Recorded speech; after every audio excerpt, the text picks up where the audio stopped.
সেদিন আল্লাহর আরশের ছায়া ছাড়া কোনো ছায়া থাকবে না সাহেব। সূর্যটা মাথার উপরে আসবে, সূর্যের তাপে মানুষ দগ্ধ হয়ে যাবে, মরে কেউ যাবে না। মাথার মগজ ঘি সব গলতে থাকবে, কিন্তু বেঁচে থাকবে। ঘাম প্রচন্ড হারে বাড়বে, হেঁটো কোমর বুক পর্যন্ত ঘাম হয়ে যাবে, কেউ মরে যাবে না। সেই দিন আল্লাহ পাক 7 রকম ব্যক্তির প্রতি দয়া করবেন। সেই দিনে আল্লাহ 7টা ব্যক্তির উপরে দয়া করবেন। কি দয়া? আল্লাহ তার নিজের আরশে মুআল্লার নিচেই রহমতের ঠান্ডা জায়গা আল্লাহ দান করে দেবেন। সবাই মিলে বলা গেল নি? মানে এত বলা বলিয়েছে আপনাদেরকে, এবার জবান বন্ধ হয়ে গেছে। এসার পর থেকে বলছেন তো, বলতে বলতে এত বেশি বলা হয়েছে যে এখন এবার জবান বন্ধ হয়ে গেছে। বলেন সুবহানাল্লাহ। আবার বলেন, মুসলমানের জবান কখনো বন্ধ হয় না। বুঝেছেন? সেই 7টা মানুষ কি চিনবেন? বলবো সেই 7টা মানুষ কারা, কোন চরিত্রের তারা, যে আল্লাহ পাক এত পছন্দ করবেন তাদের। কিয়ামতের দিনে আল্লাহ তাদেরকে ওই রকম কঠিন দিনেতে এরকম একটা জায়গা দেবেন। 7 জন। মাইকলা ভাই তোমার বক্সের সাউন্ডটা বাড়াও। মাইকলা ঘুমিয়ে পড়েছে নাকি? দেখো না কমিটির ছেলেরা কোথায়, দেখো না। 1 নম্বর, ওয়ালাদ ইমামুন আদিলুন। আল্লাহ নবী জানালেন ইমামুন আদিলুন, ইমামুন আদিলুন, যিনি ন্যায় কথা বলেন, ন্যায় বিচার করেন, হক কথা বলেন, হক বিচার করেন। এই ব্যক্তিকে আমার আল্লাহর এত পছন্দ হয়, ও নবীকে জানিয়ে দাও আমি কিয়ামতের দিন আরশের নিচেই রহমতের ঠান্ডা জায়গা আল্লাহ আমি নসিব করে দেব। ইমামুন আদিলুন, ইমামুন আদিলুন। দুনিয়া জমিনে এমন মানুষ আছে না নেই? নেই? না থাকলে কিয়ামত হয়ে যেত। আছে বাবাজি, আছে, কম হলেও আছে, সামান্য হলেও আছে। এমন একজন ব্যক্তি, তিনি যখন কথা বলেন, ন্যায় কথা বলেন, পক্ষপাতিত্ব করেন না, তরফদারি করেন না, পার্সিয়ালিটি করেন না, স্বজন পোষণ করেন না, গটাপ করেন না। ও বাবাজি, কোন ক্লাসিফিকেশন করে না, আল্লাহর জন্য আল্লাহর দিকে তাকিয়ে হক বিচার, হক কথা, হক ফয়সালা করেন। এই ব্যক্তি আমার আল্লাহর বড় পছন্দ হয়। আল্লাহ পাক কিয়ামতের দিনে রহমতের আরশে ছায়া নসিব করে দেবে। যাদের জায়গাটা আরশে ছায়া হয়ে যাবে, ওই বান্দারা আল্লাহর জান্নাত তাদের নসিব হয়ে যাবে। সুবহানাল্লাহ। আমি বললাম খুব সহজ, আপনারা শুনেছেন আরো সহজ। প্র্যাকটিক্যাল কিন্তু খুব কঠিন। প্র্যাকটিক্যালটা খুব কঠিন আছে। দেখেন, ওমরে ফারুকের কথাটা আপনাদের স্মরণ করিয়ে দিই। তখন ইমামুন আদিলুনটা কেমন ইমাম, কেমন ন্যায় বিচার করছে দেখেন। ওমরে ফারুক রাদিয়াল্লাহু তাআলা আনহু, এনার বিচার ব্যবস্থা ছিল খুব কঠিন। আর বিচার ব্যবস্থা হযরত ওমরে ফারুকই চালু করেছেন পৃথিবীতে। এই কোর্ট ওমরে ফারুক রাদিয়াল্লাহু জামানা থেকে হয়েছে।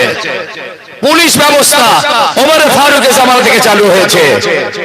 রেস্ট্রি, দলিল রেস্ট্রি ওমরে ফারুকের জামানা থেকে হয়েছে। পোস্ট অফিস সংক্রান্ত বিষয় ওমরে ফারুকের জামানা থেকে হয়েছে। সমস্ত দেশ চালনা করার জন্য যেসব নিয়ম কানুন ওমরে ফারুক তখন চালু করেছিলেন। সেই ওমরে ফারুকের জামানা চলছে, উনি তখন খলিফা। ওনার খেলাফত কালে ওনার কোর্ট থেকে একটা রায় হলো, বিচারালয় থেকে একটা রায় হয়ে গেল। সেই রায়টা ছিল তারা ছেলের বিরুদ্ধে রায় ছিল যে ওমরে ফারুকের ছেলের উপরে 100টা চাবুক দিতে হবে। শুনছেন কথা, শুনছেন ছেলেরা, শুনছো? 100টা চাবুক, কঠিন ব্যাপার। রায় হয়ে গেল, বিচারকের বিচার প্রচার হয়ে গেল। ওমরে ফারুক মেনে নিলেন, শরীয়তের সংবিধান মেনে রায়, কোরআন মেনে রায়, ইসলামের আইন মেনে রায়। আমি ওমরে ফারুককে মানতেই হবে, আমি খলিফা বলে কোনো ছাড় নেই, আমি আমিরুল মুমিনিন বলে ছাড় নেই, আমি শাসক বলে ছাড় নেই। তাই হযরত ওমরে ফারুক রাদিয়াল্লাহু তাআলা আনহু রায় মেনে নিলেন। বিচার মতো জাল্লাদ চাবুক মারা শুরু করলো। আজকের জমিনে যদি এরকম কেসটা হয় তখন আমরা বলবো আরে বাদশার ছেলে, ছেলে খেলা, রায়টা চেঞ্জ কর, ঘুরিয়ে ফিরিয়ে দেখ, একটু বাঁচাবার চেষ্টা কর, লাইনটা ঘুরিয়ে দে। খলিফার ছেলে, বাদশার ছেলে। আপনারা মনে আছে আপনাদের, আমাদের ইমাম আবু হানিফা রাহমাতুল্লাহ আলাইহি জেল কেটেছিলেন, মনে আছে? কি আমাদের ইমাম আবু হানিফা রাহমাতুল্লাহ আলাইহি জেল কেটেছিলেন? কেন জেল কেটেছিলেন বলুন তো? চুরি করে, ডাকাতি করে, ছিনতাই করে, জিনা করে, খুন করে, মার্ডার করে। কেন জেল কেটেছিলেন মনে আছে? মনসুর বাদশা বলল, আবু হানিফা তোমাকে বিচারের একটা দায়িত্ব পোস্টে চাকরি নিতে হবে, বিচার। বিচার আবু হানিফা বলেছিলেন আমাকে ক্ষমা করবেন, আমি পারবো না। কেন পারবে না? কেন পারবে না? বলছে না, আমি কোরআন আর হাদিসের আইন সংবিধান মেনে আপনার দায়িত্বে থেকে আমি বিচারটা করতে পারবো না। আমাকে তখন বিচার করতে হবে আপনাদের মত মেনে, আপনাদের রায় মেনে, আপনাদের মন জুগিয়ে, আপনাদের কথা মতো আমাকে বিচার করতে হবে। যে বিচারটা আল্লাহর পছন্দ হবে না, শরীয়ত মতো হবে না, কোরআন মতো হবে না, অতএব আমি আপনার এই পোস্টে চাকরি নিতে অপারগ, আমি পারবো না। মনসুর বাদশা বলল আপনি মিথ্যুক, আপনি মিথ্যে কথা বলছেন। ইমাম সাহেব বললেন যদি আমি মিথ্যেবাদী হই তাহলে আপনার কথা মতো আমি মিথ্যেবাদী হলে একজন মিথ্যেবাদীর বিচার করা কোনোদিন সহি নয়। মিথ্যেবাদী বিচার করতে পারে না, এই কথা শুনছেন? আবু হানিফা রাহমাতুল্লাহকে জেলখানায় ভরে দিলেন, আর 10টা করে চাবুক মাত্র, প্রত্যেক দিন 10টা করে চাবুক। কটা করে? কটা করে চাবুক? 10টা করে গুনে গুনে চাবুক মাত্র। এই বাপ রে বাপ! ইমাম সাহেব হুজুর 10টা করে চাবুক খেলেন, জেলখানার ভিতরে গেলেন, জেলখানায় ভিড়তেই হুজুরকে বিষ দেওয়া হলো, হুজুর জেলখানার ভিতরেই মারা গেলেন। শহীদি মরা মরে জেলখানা থেকে লাশ বেরিয়ে এলো। একটাই কারণ ছিল, ন্যায় বিচার তিনি করবেন, হক বিচার করবেন, কোরআন মোতাবেক করবেন, সুন্নাহ মোতাবেক বিচার করবেন। এই কথা বলেছিলেন বলেই তাকে জেলখানায় ঢুকতে হলো। এনারা হচ্ছেন ইমামুন আদিলুন। বাদশাহ দেখছেন ওমরে ফারুক নিজের ছেলেকে আস্তে আস্তে মারছে জাল্লাদ, বলে চাবুকটা আমাকে দে। ওমরে ফারুক চাবুকটা নিয়ে নিলেন, নিয়ে গায়ের জোরে মারতে লাগলেন। তুমি আস্তে আস্তে মারছো আমার ছেলে বলে, খলিফার ছেলে বলে তুমি আস্তে আস্তে মারছো, খোদার কাছে আমি লাজবাব হয়ে যাব, খোদা আমায় পাকড়াও করবে, চাবুক আমাকে দে। ওমরে ফারুক চাবুকখানা নিয়ে নিলেন, গায়ের জোরে মারা শুরু করলেন। মারতে মারতে মারতে মারতে ছেলেটা বাপের পা জড়িয়ে ধরল, আব্বা জান ক্ষমা করে দিন, মাফ করে দিন, আমি আর এ কাজ করবো না। ওমরে ফারুক বললেন বাবা এখানে ক্ষমা হবে না, এখানে কমানো যাবে না, বন্ধ করা যাবে না, বেশিও করা যাবে না, ছাড় দেওয়া যাবে না। এটা আল্লাহর কোরআনের সংবিধান মতো রায় হয়েছে। কোরআনে বলা হয়েছে 100টা চাবুক গুনে গুনে মারতে হবে। বাবা ছেলে তোমাকে 100 খানা চাবুক খেতে হবে।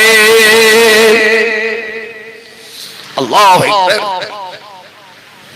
দুনিয়ার কোন দিকে তাকায়নি, ছেলের মায়া চোখে আসেনি, আল্লাহর শরীয়তের সংবিধান তার চোখের ভিতরে জ্বলজ্বল করছে।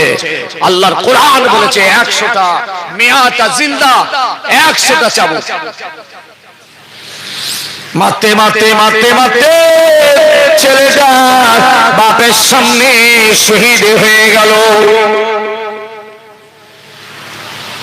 ছেলে মারা গেল, শহীদ হয়ে গেল, বুঝেছেন? গোসল হয়ে গেল, কাফন হয়ে গেল, দাফন হয়ে গেল, জানাজা হলো, দাফন হয়ে গেল মাটিতে। একটা বাপ দেখান তো, একটা বাপ দেখান যিনি তার ছেলেকে এইরকম শাসন করেছে, স্ত্রীকে শাসন করেছে, বাড়ির মেয়েকে শাসন করেছে। একটা বাপ দেখান ছেলেকে মেরেছে, 9 বছর বয়স থেকে হুকুম শরীয়তে, 10 বছরে মারার হুকুম আছে। দেখাও একটা বাপ তার ছেলেকে এরকম হক বিচার করতে গিয়ে, ন্যায় আইন জারি করতে গিয়ে একটা ঘা আপনি মেরেছেন নামাজের জন্য, রোজার জন্য, শরীয়তের জন্য, হালালের জন্য, অন্যায়ের জন্য আপনি মেরেছেন। একটা দেখান। উল্টে বাপেরা এত প্রশ্রয় দেয়, ছেলেরা গোনা করে, অন্যায় করে, অবিচার করে, জুলুম করে, বাপ মায়ের প্রশ্রয় পেয়ে তারাই তাদেরকে উৎসাহ করে। শরীয়তের মজলিস বানিয়েছেন, কোরআনের মাহফিল বানিয়েছেন, সংবিধানের মাহফিল বানিয়েছেন। সংবিধানের কথা শুনতে হবে।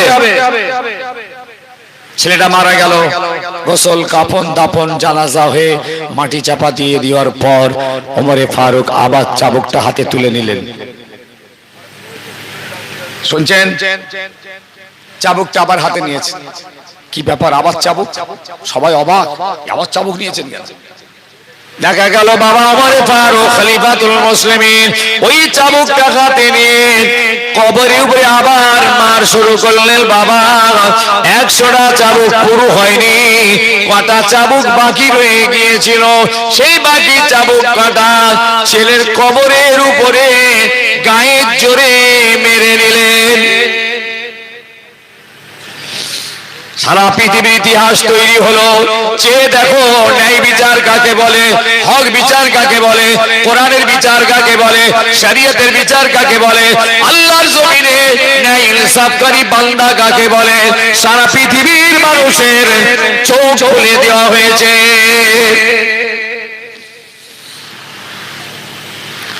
কয়েকদিন পর খবে দেখলেন হযরত ওমরে ফারুক রাদিয়াল্লাহু তাআলা আনহু। কয়েকদিন পর খবে দেখলেন ছেলেকে খবে দেখছেন। রুয়াতে সালেহা, নেক খব বড় নিয়ামত।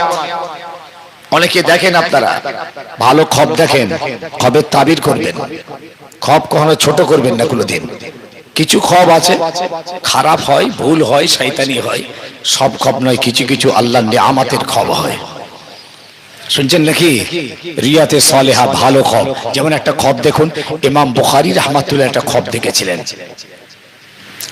ইমাম বুখারী রাহমাতুল্লাহ যিনি বুখারী শরীফ লিখেছেন 16 বছর ধরে, ইনি বুখারী শরীফ লিখবার আগে একদিন খব দেখছেন আল্লাহর নবীর গায়ে মাছি ভর্তি। উনি পাকা দিয়ে হাওয়া করে করে আল্লাহর নবীর গা থেকে মাছিগুলো সরাচ্ছেন। নবীর গায়ে মাছি ভর্তি, মাছিগুলো সব তাড়াচ্ছেন হাওয়া করে হাওয়া করে। ঘুমটা ভেঙে গেল। বড় বড় মুহাদ্দিসিনদের কাছে খবের তাবিজ জানতে গেলেন। ইমাম বুখারীর ওস্তাদ ইসহাক ইবনে রাহবাই এই হুজুরের কাছে তিনি খবের তাবিজ জানলেন। হুজুর বললেন, বাবা খুব ভালো খব দেখেছো তুমি। দেখেন আল্লাহর নবীর গায়ে মাছি হাওয়া দিয়ে তাড়াচ্ছে। বলে খুব ভালো খব দেখেছো। রুয়াতে সালেহা কি মানেটা কি? বাবা আল্লাহর নবীর নাম দিয়ে মিথ্যা হাদিস বাজারে কিছু লোক চালাচ্ছে। কালা রাসূলুল্লাহ বলে মিথ্যা জাল হাদিস বলছেন, নবীর নাম দিয়ে কালা কালা করে বলে যাচ্ছে। আল্লাহ নবী বলেছেন অথচ মিথ্যা হাদিস। এই আল্লাহ পাক তোমার দ্বারাই মিথ্যার জাল হাদিসগুলোকে আলাদা করে আল্লাহর নবীর সহি হাদিসগুলোকে এক জায়গায় লেখাবেন, জমা করাবেন। এই খেদমতটা আল্লাহ তোমার নেবেন। এই জন্য এটা তার ইশারা। নবীর গায়ে সব মাছি বসছে, ওই কালা রাসূলুল্লাহ বলে মিথ্যা হাদিস বাজারে চালাচ্ছেন, আমার নবীর গায়ে মিথ্যার ছাপ বসানো হচ্ছে। এই জন্যই আল্লাহ তোমাকে এই খবরটা দেখিয়েছেন। একবার জুড়ে বলুন সুবহানাল্লাহ। ইমাম বুখারী রাহমাতুল্লাহ আলাইহি কবে তাবিজ জানার পরে 16 বছর ধরে তিনি এই হাদিসটা লেখা শুরু করলেন। এই হলো রুয়াতে সালেহা, ভালো খবর। শুনছেন নাকি? তো ইমাম হযরত ওমর ফারুক রাদিয়াল্লাহু তাআলা খবর দেখলেন ছেলেকে।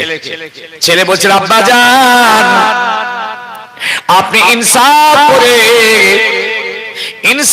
করে বিচার করে আমার কবরের উপরে বাকি চাবুক কাটা মারার কারণে আল্লাহ পাক এত খুশি হয়েছে যে আমার জীবনের সব গুনাহগুলো আল্লাহ মাফ করে দিয়েছে। আপনি যদি বাকি চাবুক কাটা যদি আমার কবরের উপরে না মারতেন, না জানি আল্লাহ পাক আমাকে ক্ষমা করতেন না। তাই আপনার এই চাবুক মারার ওসিলায় আল্লাহ আমাকে মাফ করে দিয়েছে। ইমাম ওনাদেলুন ন্যায় বিচার। আজকের বিচার কি হচ্ছে বাবা? বিচারক থাকলে একবার জিজ্ঞেস করে দেখেন, পাড়াতে গ্রামে গঞ্জে পঞ্চায়েতে পার্টি অফিসে সবচেয়ে বিচারক রয়েছে, কি সর্বনাশা কাজ করছে একবার জিজ্ঞেস করেন। এই বলে যাচ্ছি বাবাজি, নামাজ যদি না পড়া হয় কবিরা গুনাহ হয়ে যাবে। খোদার কাছে মাপ চেয়ে যদি নামাজ শুরু হয় আল্লাহ মাফ করে দেবেন। রোজা রাখেননি গুনাহ, বেঁচে যাওয়ার রাস্তা আছে। হজ যাকাত করেননি, কুরবানি করেননি, গুনাহ হয়েছে, বেঁচে যাওয়ার রাস্তা আছে। মদ খেয়ে ফেলেছেন, বেঁচে যাওয়ার রাস্তা আছে। সুদ খেয়ে ফেলেছেন, বেঁচে যাওয়ার রাস্তা আছে। কিন্তু বিচার করতে গিয়ে ঘুষ খেয়েছেন, মিথ্যা সাক্ষী জোগাড় করেছেন, মিথ্যা দরখাস্ত লিখেছেন, হকটাকে নাহাক করেছেন, নাহাকটাকে হক করেছেন। ওরে মুসলমান, কিয়ামত পর্যন্ত যদি জঙ্গলের ডালেতে ঝুলে আল্লাহ আল্লাহ আল্লাহ আল্লাহ আল্লাহ আল্লাহ করতে করতে যদি মরে যাও সোজা জাহান্নামায় চলে যাবে। একটা চরিত্র বললাম, দেখবেন যে 7টা বলবো তার একটা হলো, আমি আর বাড়াবো না। এই একটার উপরে 2-4 দিন বলতে পারি। একটা নামাজি এখানে নেই 7 জনের ভিতরে, একটা রোজাদারও নেই, একটা হাজিও নেই, একটা কোরবানিওয়ালা নেই, একটা যাকাত দেনেওয়ালা নেই। দেখুন না 7টা চরিত্র কিরকম। 2 নম্বর, শুনছেন তো নাকি না ঘুমোচ্ছেন? কারা কারা শুনছেন আগে হাত তোলেন দেখি। আমি সারা শব্দ না পেলে বলা যাবে না, এত কষ্ট করা যাবে না। এত দূর ফুরফুরা থেকে সেখানে আপনারা চুপ করে বসে থাকবেন, শুনবেন না, ঘুমোবেন, ও বলা যাবে না। আগা এই মাইকালা খুব আওয়াজ বসে যাচ্ছে কেন? তোমার মাইক তো বলো তো দেখি যে কিরম মাইক, এত চাপ মাইক। ইয়ং ছেলে চেঁচিয়ে চলে গেছে, আমি চেঁচাতে পারবো? হালকা বয়স চেঁচিয়ে চলে গেছে বেশি, আমরা পারবো নাকি? আওয়াজ বেরোচ্ছে, দেখো একটা মাইক, ফালতু মাইক দিয়েছে। 2 নম্বর, ওয়ারাজুলুন কালবুহু মুআল্লাকুন ফিল মাসজিদে ইযা খারাজা হাত্তা ইয়াউদা ইলাইহি। আল্লাহ নবী বললেন, যে সমস্ত মুসল্লিরা মসজিদের ভিতরে নামাজ পড়ে মসজিদ থেকে বেরিয়ে আসে অথচ অন্তরটা মসজিদের ভিতরে থাকে। শুনলেন 2 নম্বর চরিত্রটা। ওয়ারাজুলুন কালবুহু মুআল্লাকুন ফিল মাসজিদে ইযা খারাজা হাত্তা ইয়াউদা ইলাইহি। আল্লাহর নামাজি বান্দা বা বান্দারা মসজিদে জামাতে নামাজ পড়লো, মসজিদ থেকে বেরিয়ে আসছে, আল্লাহর পৃথিবী জমিনের দিকে চলে যাচ্ছে, বিভিন্ন কাজে চলে যাচ্ছে, অথচ অন্তরটা মসজিদের ভিতরেই লেগে রয়েছে। পরের ওয়াক্ত আসা পর্যন্ত আমার আল্লাহর এত পছন্দ ওই বান্দার অন্তরটা, ওই বান্দার কলবটাকে আল্লাহর এত পছন্দ হয়েছে, যার অন্তরটা মসজিদের মধ্যেই রইল। আবার কখন জোহরের ওয়াক্ত হবে, জোহরের ওয়াক্তে চলে এলেন, নামাজ পড়ে বেরিয়ে গেলেন। আবার কখন আসরের ওয়াক্ত হবে, দিল কিন্তু মসজিদের ভিতরেই রয়েছে। ও নবী গো, আমার ওই বান্দাকে আপনি শুনিয়ে দিন, আমি এত খুশি হয়ে গেলাম ওই বান্দাকে কিয়ামতের দিন যেদিন কোনো ছায়া থাকবে না, আমি আল্লাহ আমার রহমতের আরশের ছায়া আমি দান করে দেব। নামাজ পড়ার জন্য নয়, কিসের জন্য? নামাজির অন্তরটার জন্য। নামাজ তো সবাই পড়ে বেরিয়ে চলে এলাম, কিন্তু অন্তরটা মসজিদের ভিতরে রেখেছি কজন? আমরা তো মসজিদের ভিতরে থাকলে আমাদের কলব তো বাইরে থাকে, শুনছেন নাকি? আমরা যখন মসজিদের ভিতরে থাকি একদম বাস্তব বিশ্বাস করুন, আল্লাহু আকবার, মসজিদের ভিতরে আছি, বডি ভিতরে আছে, কলব আর রূহ কিন্তু বেরিয়ে চলে গেছে, সারা এলাকা ঘুরছে। আর এসব নামাজির বডি কিন্তু মসজিদের বাইরে আছে, অন্তর কিন্তু মসজিদের ভিতরে। দুনিয়ার সংসারের কাজ চলছে, ব্যবসা চলছে, কারবার চলছে, চাকরি চলছে, সব চলছে, কিন্তু অন্তর মসজিদের ভিতরে ঝুলছে। এই মানুষটাকে আমার আল্লাহর খুব পছন্দ। কথা বুঝা গেল? 2 নম্বর হলো। 3 নম্বর না, খুব সময় কম। 3 নম্বর, 3 নম্বর, ওয়ারাজুলুন দাআতুহু ইমরাতুন যাতা হাসাবিন ওয়া জামালিন ফাকাল ইন্নী আখাফুল্লাহ। 3 নম্বর চরিত্র। দেখো, নামাজি নেই, রোজাদার নেই, হাজি নেই, কোরবানি দেনেওয়ালা নেই, কি চরিত্র আল্লাহর পছন্দ! কঠিন দিনে আল্লাহ তাকে জায়গা দেবে। পৃথিবীর সুন্দরী রূপসী মহিলা, পৃথিবীর সুন্দরী রূপসী কোন নারী কোন পুরুষকে নিজের দিকে আকৃষ্ট করার জন্য ডাকছে, প্রলোভন দিয়ে ডাকছে। ওই সময়ে পুরুষটা ওই মহিলাটাকে বলেছিল, ও মহিলা, মনে রেখো, ইন্নী আখাফুল্লাহ, আমি আমার আল্লাহকে ভয় করি। এই কথা বুঝেছেন? একটুখানি কথা, ইন্নী আখাফুল্লাহ, আমি আমার আল্লাহকে ভয় করি। এই কথাটা অন্তরের ভিতর থেকে হয়েছে। আল্লাহ তার অন্তরকে দেখে নিয়েছেন, এত খুশি হয়ে গেলেন যে আমার ভয়ে, আমার আযাবের ভয়ে, আমার গজবের ভয়ে, আমার শাস্তির ভয়ে ও সুন্দরী রূপসী মহিলাটাকে প্রত্যাখ্যান করে দিয়েছে। যা, আমি আমার আল্লাহকে ভয় করি। আল্লাহ ওই অন্তরটা, ওই কলবটাকে আল্লাহর এত পছন্দ হলো, আল্লাহ পাক বললেন, ও রাসূল, তুমি ওকে জানিয়ে দাও, আমি কিয়ামতের দিনে দয়ার আরশের ছায়া আমি আল্লাহ নসিব করে দেব। হলো নি? জোরে সোরে হলো নি? সবাই মিলে হলো নি বাবা? 10টা করে নেকি পাচ্ছ, 10টা করে গুনাহ মাফ হচ্ছে, কোনো লস নেই আপনাদের। যতক্ষণ বসে আছেন লাভ, দুনিয়ার লাভ নেই, আখেরাতে হাতে নাতে দেয়া যাবে না, অ্যাকাউন্টে জমা হচ্ছে। আল্লাহ ঠিক দিনে আপনাদের হাতে তুলে দেবেন। কোন দিন? কিয়ামতের দিন। ইকরা কিতাবাকা কাফা বিনাফসিকাল ইয়াওমা হাসিবা। ওই দিন। 2 নম্বর হলো। 3 নম্বর হলো। ক নম্বর হলো? ক নম্বর হলো? 3 নম্বর হয়েছে। 1 2 3। মসজিদের ভিতরে কলব, ইমামুন আদিলুন, আর খোদার ভয়। এই খোদার ভয়ের আর একটা অপশন দিচ্ছি, মুসলিম শরীফের হাদিস। চাচতো ভাই আর বোন ভালোবাসা করেছে, চাচতো ভাই আর বোন প্রেম, একে অপরকে ভালোবাসে, উভয় উভয়কে কাছে পেতে চাইলো, এক জায়গায় হয়ে গেল, একটা ঘরের ভিতরে, দরওয়াজা বন্ধ। সব সংক্ষেপ করে বলছি, অনেক দিনে চাওয়া পাওয়া, ঘরের মধ্যে দরওয়াজা বন্ধ, ব্যাস ঠিক সেই মুহূর্তে বোনটা ভাইটাকে বলছে, শুনছেন কথা? শুনছেন? বোনটা ভাইটাকে বলছে, ইয়া আব্দুল্লাহ ইত্তাকিল্লাহ ওয়ালা তাফতাকিল খাতিম, ইয়া আব্দুল্লাহ ইত্তাকিল্লাহ ওয়ালা তাফতাকিল খাতিম। ও আল্লাহর বান্দা, ও আল্লাহর বান্দা, আল্লাহকে ভয় করো, আল্লাহর আযাবের ভয় কর, গজবের ভয় কর, শাস্তির ভয় কর। আমি আমার ইজ্জতের আংটি খুলে দিবি না। ইয়া আব্দুল্লাহ ইত্তাকিল্লাহ ওয়ালা তাফতাকিল খাতিম।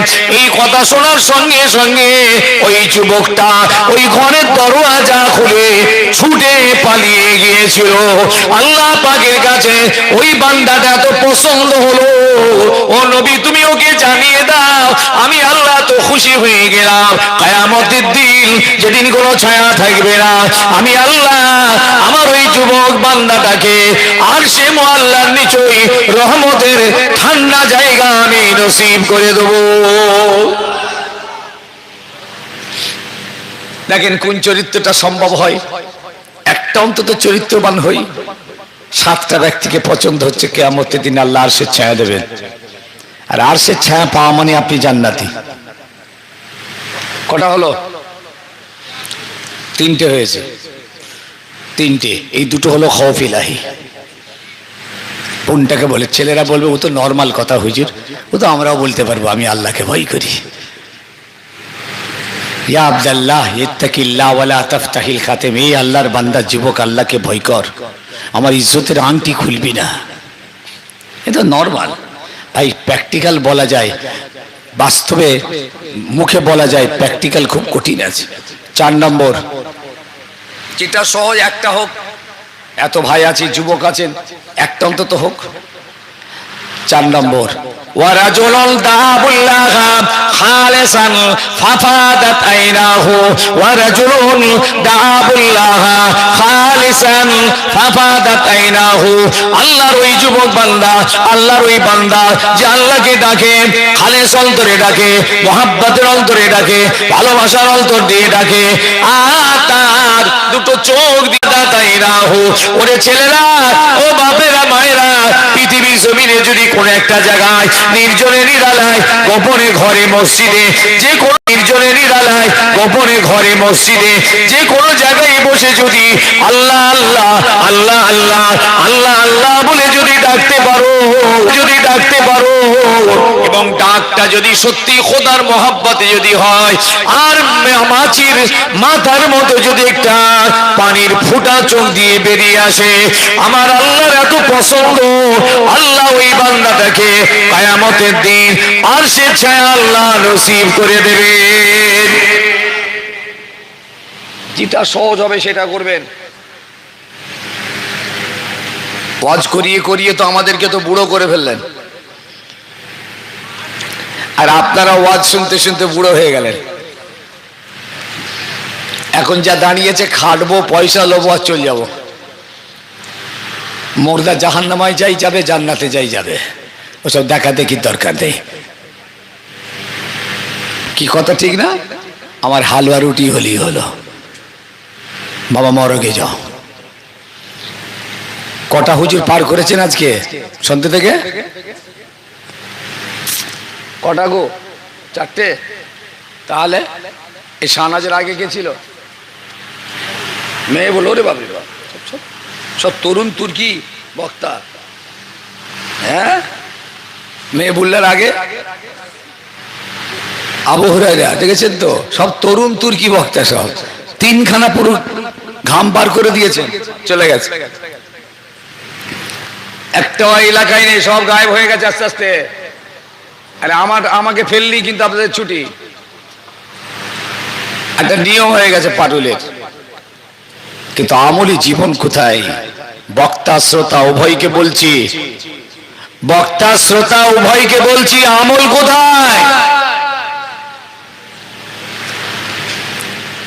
মুখোশটা খুললে পরে সাইনবোর্ডটা খুলে ফেললে চেহারা বেরিয়ে যাবে আমাদের, বুঝেছেন?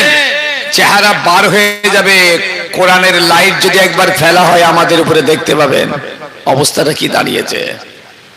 জলসা তো করছেন লক্ষ লক্ষ টাকা খরচা করে, কোটি কোটি টাকা খরচা করছেন আমার নবীর মহব্বতে, সব মহব্বতের ওয়াজ শুনছেন। কোটি কোটি টাকা খরচা হয় জানেন? এক একটা জলসাতে 2.5 লাখ, 3 লাখ, 4 লাখ, 5 লাখ করে খরচা। সেদিন হুগলিতে একটা জলসা করেছি, 12 লাখ টাকা খরচা হয়েছে। কত লাখ? একটু জোরে বলেন। 12 লাখ। বললে হুজুর চাঁদাটা একটু ভালো করে তুলে দেবেন, কোষ একদম জমকে। কেন? বলে 12 লাখ টাকা বাজেট আছে। দেরাদুন চালের বিরিয়ানি হয়েছে 80 হাঁড়ি। কত হাঁড়ি? 80 হাঁড়ি সে দেরাদুন দামি চালের, আর লাইটিং হয়েছে 2.5 লাখ, আর চাঁদাও উঠেছে। নাম্বার 1 প্রথম চাঁদা আমি 1 লাখ চেয়েছিলাম, 1 লাখ কে দেবে? 75 দিয়েছে। 75, 60, 75, 60, 50, 40, 45, 30, 25 চাঁদার খবর শুনেছেন? 25,000, 20,000, 30,000, 10,000, 5,000 তো নর্মাল। 18 খানা গরু উঠেছে, 12 লাখ টাকা খরচা। জিজ্ঞেস করছি নবীর কিছু লাভ হয়েছে না লাভ হয়নি? আমাদের নবীর কিছু লাভ হয়েছে না লাভ হয়নি? কত ছোড়া এলো, যুবক এলো, মুরব্বী এলো আর গেল, ওয়াজ শুনে চলে গেল। বলেন নবীর কিছু লাভ হয়েছে? লাভ হয়নি। পরশুদিন নেত্রা মাদ্রাসার সভা, সব যাবেন। দাদা পীর কেবলা জলসা, ওটা আমাদের কারো তৈরি করা না, দাদা পীর কেবলা করে গেছেন, ওই মাদ্রাসা তানার হাতে, আর তিনি জলসাও করে গেছেন। তার এই এলাকায় দাদা পীরের প্রতিষ্ঠিত জলসা নেত্রা মাদ্রাসা। ইনশাল্লাহ থাকি তো, আমি গুনাহগার তো থাকি প্রতি বছর। ইমরান ভাই আছেন, ইমরান ভাই, বাহাউদ্দিন সাহেব আছেন, সাইফুদ্দিন ভাই জামাই, আর ওমর ভাই তো আছেন। শেষ দোয়া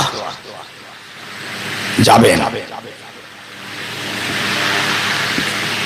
5 নম্বর শেষ করছি। 5 নম্বর আজান হবে, এক্ষুনি আজান দেবো। যুবকরা শুনে নাও, তোমাদের জন্য খোঁজখবরি এটা। যুবক তোমাদের জন্য। ওয়াসাবুন নাশা ফি ইবাদাতিল্লাহ, আল্লাহ নবী বললেন যে সমস্ত যুবক জওয়ানেরা তাদের জওয়ানিটা আল্লাহর পথে আস্তে আস্তে খরচ করে ফেলে, তাদের জওয়ানির সময়টা দ্বীনের পথে, ইসলামের পথে, শরীয়তের পথে, কোরআনের পথে চলতে চলতে বার্ধক্যে পৌঁছে যায়। আল্লাহর বড় মায়া হয়। আল্লাহ বললেন নবী জানিয়ে দাও, আমি আল্লাহ ওই যুবকদের কিয়ামতের দিন যেদিন কোনো ছায়া থাকবে না, লোক নাফসি নাফসি নাফসি নাফসি করবে, সূরজটা মাথার উপরে নেমে আসবে, মানুষ অস্থির হয়ে যাবে, ওই দিন আমি আমার ওই যুবক বান্দা বান্দীদের আরশে মুআল্লার জায়গাটা নসিব করে দেবো। সুবহানাল্লাহ। যুবকদের এই সময়টা কাটানোর মানে এটা নয় খালি নামাজ, খালি রোজা, খালি হজ যাকাত নয়। আপনি আপনার টোটাল সময়টা পার করছেন দ্বীনের পথে, হক পথে, হালাল পথে, ন্যায় পথে, হারাম পথে নয়। ব্যাস জওয়ানি আস্তে আস্তে বুড়ো হয়ে যাচ্ছে। দেখেন কোনটা সহজ হয়। 6 নম্বর হব্বু ফিল্লাহ বুগযু ফিল্লাহ। আল্লাহ নবী বলেন 6 নম্বর হব্বু ফিল্লাহ বুগযু ফিল্লাহ, আল্লাহর জন্য মোহাব্বত, আল্লাহর জন্য দোস্তি, আল্লাহর জন্য দোস্তি, আল্লাহর জন্য মোহাব্বত। সেটা কিরকম? ভাই মানুষের সঙ্গে মানুষের দুশমনি করা যাবে না? যাবে না? ভাই ভাই দুশমনি করা যাবে? যাবে? শত্রুতা করা যাবে? আজকে ফতোয়া দিয়ে যাচ্ছে যাবে, কাল থেকে চুটিয়ে করো, কাল থেকে একদম কোমর বেঁধে দুশমনি করবে, কোনো অসুবিধা নেই। যত পারো সম্পর্ক বিচ্ছেদ করো, সম্পর্ক কাটা করো, কিন্তু শর্ত হলো আল্লাহর জন্য যেন হয়। মাথায় ঢুকছে না কথাটা? আল্লাহর জন্য বা দুশমনি কিরাম কথা রে বাবা, এই কিরাম কথা। আল্লাহ তো মানা করেছে দুশমনি করতে, আর হুজুর বলছে আল্লাহর জন্য করো। এই শুনেলেন, উদাহরণটা দিয়ে দিচ্ছি, ক্লিয়ার হয়ে যাবে। রাসূলুল্লাহর হাদিস এটা। দুজন বন্ধু, একে অপরের জিগরি দোস্ত, জানি দোস্ত, একজন আরেকজনকে না দেখলে থাকতে পারে না। 24 ঘন্টা মিল মোহাব্বত, ভাই ভাই। হঠাৎ একটা বন্ধু আর একটা বন্ধুকে বলছে, ভাই আমি একটা বিপদে পড়ে গেছি, আমাকে বাঁচা। বলে কি বিপদ তোমার? বলে একটা কেস হয়ে গেছে, এই কেসে তো একটা সাক্ষীর দরকার, আমি সাক্ষী পাচ্ছি না। তুমি আমার জানি দোষ, তুমি কোর্টে উঠে আমার হয়ে একটা সাক্ষী দেবে। ভাই তোকে দিতেই হবে, নাহলে আমার বাঁচার কোনো রাস্তা নেই। সাক্ষীটা এইরকম হবে, তুমি খালি উঠে বলবে আমি নিজে চোখে দেখেছি, ব্যাস এইটুকু বললেই হবে। তবে কথাটা কাঁচা মিথ্যে। কথা শুনছো না ঘুমোচ্ছ? কি হলো ভাই? কথাটা কাঁচা মিথ্যে কথা। এ বন্ধু শুনেই বললে ভাই ওতে আমি নেই, ও সাক্ষী আমি দিতে পারবো না, মিথ্যা সাক্ষী আমার দ্বারা সম্ভব নয়। আল্লাহর নবী বলেছেন শাহিদ কাল জুর ফিন্নার, যারা মিথ্যা সাক্ষী দেয় এরা জাহান্নামী। আমি তোমার সঙ্গে দোস্তি আর বন্ধুত্ব আমার আছে, থাকবে, ছিল, কিন্তু তা বলে আমি তোমার জন্য আমি মিথ্যা সাক্ষী দিতে পারবো না।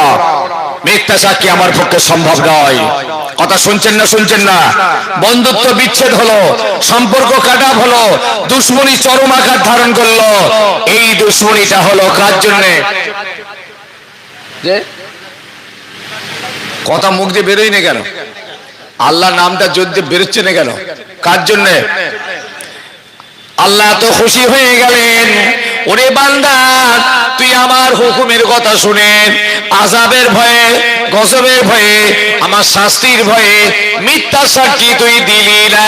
বান্দা সম্পর্ক বিচ্ছেদ করে ফেললি, বন্ধুত্ব কাটা করে ফেললি, সম্পর্ক কেটে দিলি একমাত্র আমার জন্য।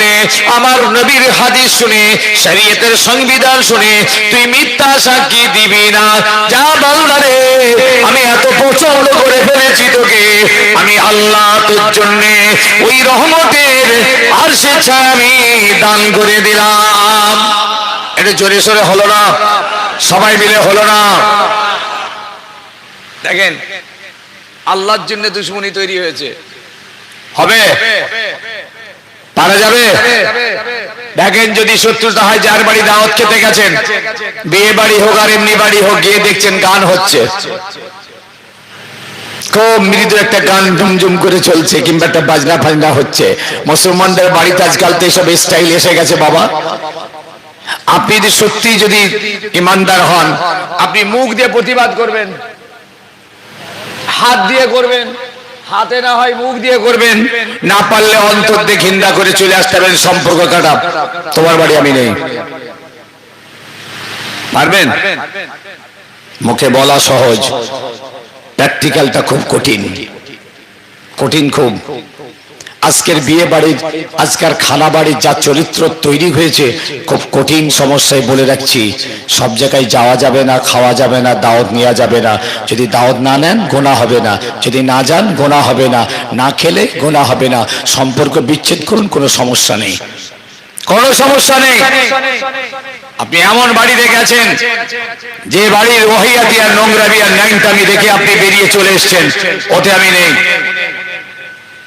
যাওয়া যাবে না, খাওয়া যাবে না, বসা যাবে না, দাওয়াত দেওয়া যাবে না।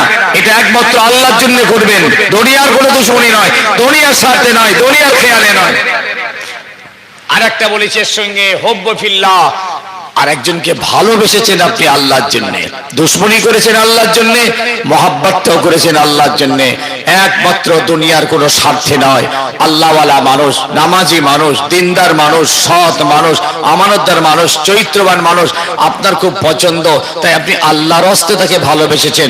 দুনিয়ার কোনো স্বার্থ এর মধ্যে নিহিত নেই। এরকম মহাব্বত যদি আপনি কাউকে করে থাকেন, আল্লাহ আপনার অন্তরটা জানতে পাচ্ছেন।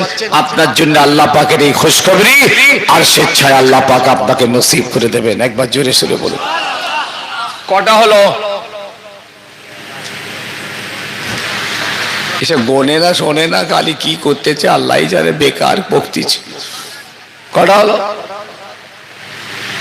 আর একটা, এই ডান হাত দিয়ে দেবেন, বাঁ হাত জানবে না। একজনকে দান করেছেন ডান হাতে, বাঁ হাত জানতে পারবে না। বাহ, সুবহানাল্লাহ, সুবহানাল্লাহ। মানে হলেই দানটা লিল্লাহ হবে, দুনিয়ার স্বার্থ নয়, লোক দেখানোর জন্য নয়, নাম কেনার জন্য নয়, প্রচারের জন্য নয়, বাহাদুরির জন্য নয়, রিয়া করে নয়, ফখর করে নয়, বড়াই করে নয়, কোনো কাজ করিয়ে নেবার জন্য নয়, হাতে রাখার জন্য নয়, তাকে নিয়ে ব্যবহার করার জন্য নয়, ইত্যাদি ইত্যাদি যে কোনো স্বার্থ ছাড়া আপনি একজনের হাতে 20 টাকা, 50 টাকা, 100 টাকা, 200 টাকা যাই দেন, এটা একমাত্র আল্লাহর দিকে চেয়ে আপনি আল্লাহর হস্তে দিয়েছেন। এই দানটা আল্লাহর দরবারে কবুল হয়, ওই ব্যক্তিকে আল্লাহ পাক ওয়াদা করেছেন আরশের নিচে আল্লাহ রহমতের জায়গা দান করে দেবেন। দেখেন ভাই কোনটা সহজ হলো? চরিত্র, একটা চরিত্র দেখেছেন, একটা নামাজি নেই, একটা রোজাদার নেই, হাজি সাহেব নেই, তসবিহওয়ালা নেই, কোন রকমের কোন চরিত্র নেই, কয় 7টা চরিত্র কিরকম আল্লাহ পাক জানিয়ে দিয়েছেন। শেষ করছি, বান্দার, মুমিন বান্দার আরো একটা চরিত্র, মুমিন বান্দার একটা চরিত্র খুব ইম্পর্টেন্ট চরিত্র। العابدون الحامدون العابدون الحامدون السائحون الراكعون الساجدون الآمرون بالمعروف والناهون عن المنكر والحافظون لحدود الله وبشر المؤمنين। এই আয়াতের ভিতরে আল্লাহ পাক মুমিনদের অনেকগুলো চরিত্রের কথা বলে দিয়েছেন বাবা।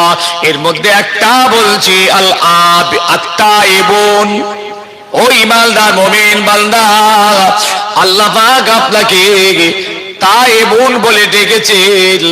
বান্দা গোনা করে ফেলবি, পা হড়কে যাবে, ভুল করে ফেলবি, আমি তোদের গোনা করার জন্য একটা রাস্তা খুলে রেখেছি, সেটা হলো তওবা।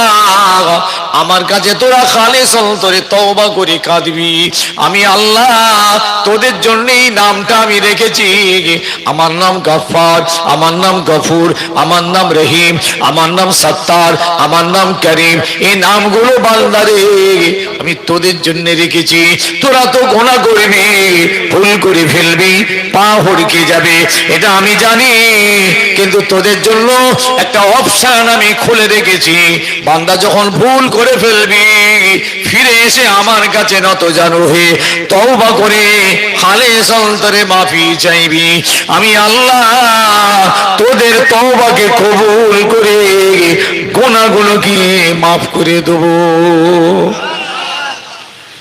ইস্তাগফিরুল্লাহ ওয়া তুবু ইলাইহি ফাইন্নাল আবদা ইযা ইতারাফা সুম্মা তাবাল্লাহু আলাইহিম। কি সুন্দর আয়াত, রাসূলুল্লাহর হাদিস। ইস্তাগফিরুল্লাহ ওয়া তুবু ইলাইহি, ও বান্দা আল্লাহর কাছে তওবা করে মাফি চেয়ে নাও, মাফি চেয়ে নাও। ফাইন্নাল আবদা ইযা ইতারাফা সুম্মা তাবা, যখন কোন বান্দা নিজের গুনার কথা মনে করে খালিস অন্তরে আল্লাহর কাছে মাফি চায়, আল্লাহ তার তওবাকে কবুল করে তার জীবনের গুনাহকে মাফ করে দেন। গুনাহ তো আমরা করব, ভুল তো আমাদের হবে, পা তো আমাদের হড়কাবে। ও মুসলমানের ঘরে ছেলে মেয়ে বাবাজিরা, অন্যায় তো আমাদেরই হবে, ভুল আমাদেরই হবে, গুনাহ তো আমাদেরই হবে। আল্লাহ পাক এটা জানেন, বান্দা আমার ভুল করে ফেলবে, গুনাহ করে ফেলবে, পা হড়কে ফেলবে, শয়তান ওদের গুনাহগার বানিয়ে ফেলবে। তাই আমার আল্লাহ আমাদের এত ভালোবাসেন, শয়তান গুনাহগার বানিয়ে ফেলেছে, আমি আল্লাহ শয়তানের বিরুদ্ধে একটা দরওয়াজা আমি খুলে রেখেছি, সেটা হলো তওবা কবুলিয়াতের দরওয়াজা। সুবহানাল্লাহ। শয়তান আমাদের পিছনে লেগে গুনাহ বানিয়ে দেবে, গুনাহগার বানাবে। শয়তান চেয়ে নিয়েছে, আল্লাহ আমি তো জাহান্নামী হলাম, তুমি আমাকে এই ক্ষমতা দাও, তোমার বান্দাদের পিছনে লেগে আমি ওদের জাহান্নামী করব। আল্লাহ বললেন, যা, তোকে দিলাম, তুই যা, তোকে আমি দিলাম, তুই আমার বান্দার পিছনে লেগে তুই গুনাহগার করে জাহান্নামী করবি, তোর ক্ষমতা দিলাম। তারপরে আল্লাহ আমাদেরকে শুনিয়ে দিলেন, ইন্না শাইতানা লিল ইনসানি আদুব্বুম মুবিন, শয়তান তোমাদের জন্য খোলা দুশমন রইল, খোলা দুশমন, প্রকাশ্য দুশমন। বলি আল্লাহ বলি ইবলিস রে, তবে এটা শুনে রাখ, তুই আমার তোর কথা আমি শুনে তোকে অধিকার দিলাম, আমার কথাটা এবার শুনেলে তুই আমার বান্দাদের গুনাহগার করবি, পথ হড়কে দিবি, অন্যায় করিয়ে দিবি, জাহান্নামের কাজ করিয়ে দিবি। ওরে শুনে রাখ, ভুল আমার বান্দাদের হয়ে যাবে, আমি আল্লাহ, আমার নাম রহমান, আমার নাম রহিম, আমার নাম গাফফার, আমার নাম করিম। আমি আমার বান্দাদের জন্য একটা রাস্তা আমি খুলে রেখেছি, সেটা হলো তওবার রাস্তা। আমার বান্দা যখন ফিরে এসে আমার জমিনে সেজদায় পড়ে, নির্জনে নিরালায় গোপনে পড়ে যখন রব্বে রব্বে রব্বে রব্বে রব্বে বলে কাঁদবে, ইবলিস শুনেরা, আমার নাম রহমান, আমি আমার বান্দাদের ফিরিয়ে দিতে পারবো না, আমি আল্লাহ ওই বান্দাদের জীবনের গোনাগুলোকে মাফ করে দেব।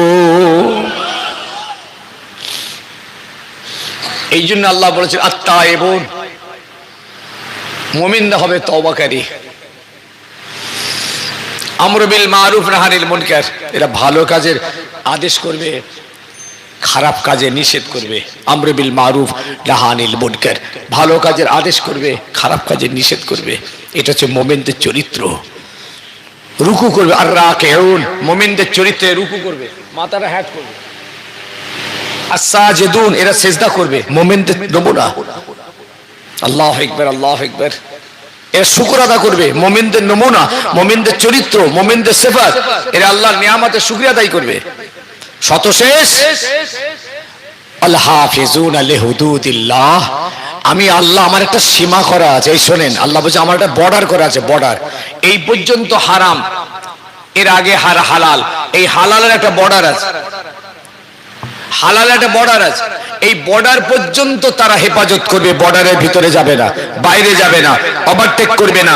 ওয়াল হাফিজুনা লিহুদুদিল্লাহ, আল্লাহর শরীয়তের আইন এবং সংবিধানের সীমাগুলোকে রক্ষা করবে, এটা হলো মুমিনের চরিত্র।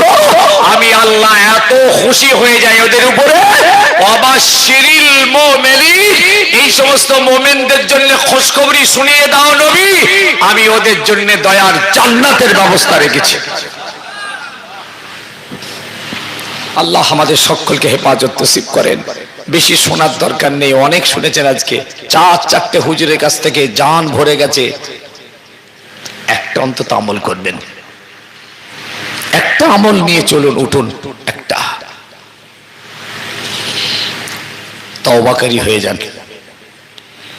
আদম আলাইহিস সালামের 300 বছরের গুনাহ এই তওবা করেই মাফ হয়েছে। আজকে আমরা একটা তওবাকারী হয়ে, আত-তায়েবু কামাল্লা যামবা লাহু, রাসূল বলেছেন তওবাকারী যখন তওবা করে আল্লাহ তাকে ওই রকম করে দেয় কামাল্লা যামবা লাহু, তার যেন কোনো গুনাহ ছিল না। আল্লাহ হেফাজত করেন। আসুন আমরা একটু উজু করে নিই, যাদের উজু নেই সকলে উজু করে নেন, যাদের উজু আছে কাতার দিয়ে দাঁড়ান, 10 মিনিট পরেই জামাত হবে, এখনই আজান হবে, 10 হয়েছে, 4:10, 4:10 আজান, 20তেই জামাত হবে, 10 মিনিট পর জামাত হবে, সকলে উজু করে নেন। দাও আজানটা দিয়ে দাও, আজানটা দাও না, তুমি দিয়ে দাও আমার।